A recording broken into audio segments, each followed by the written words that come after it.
जब मनुष्य ये कोई रास्ता दिखाने वाला उसको नहीं मिलता तो भी उसके जीवन में श्रवण,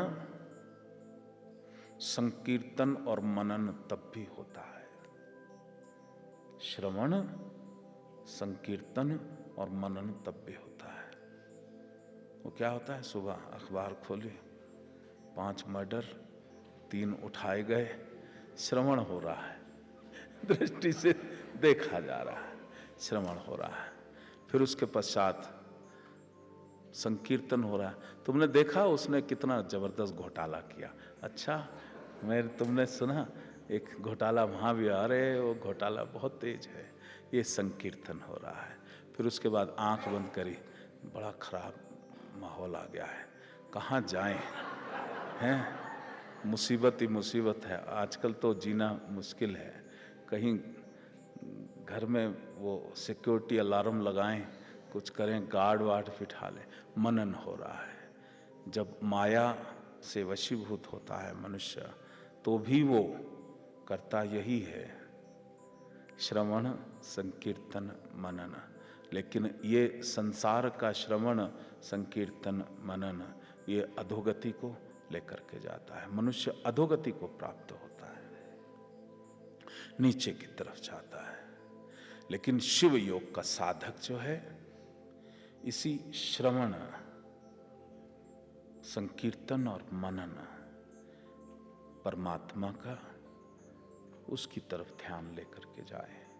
जब वो मनन करे तो कॉस्मिक एनर्जी, परमात्मा की वो शक्ति उसके भीतर आनी चाहिए।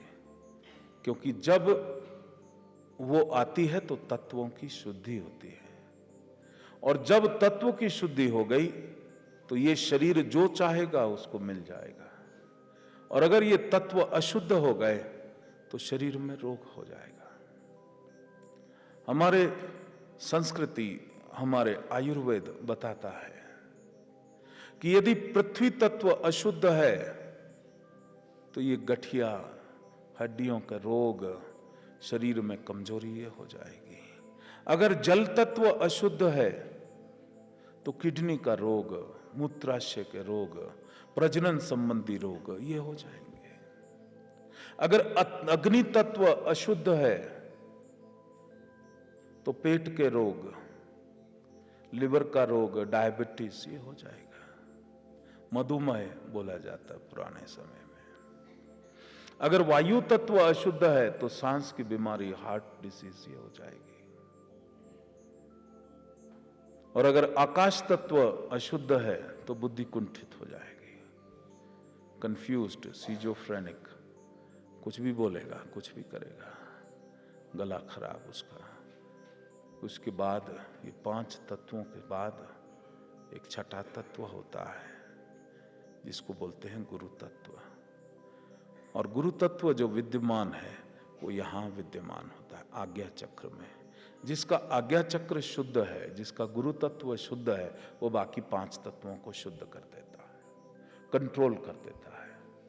और जिस मनुष्य के ये 5 शुद्ध हैं और आज्ञा चक्र बिगड़ गया तो 5 बिगड़ जाएंगे।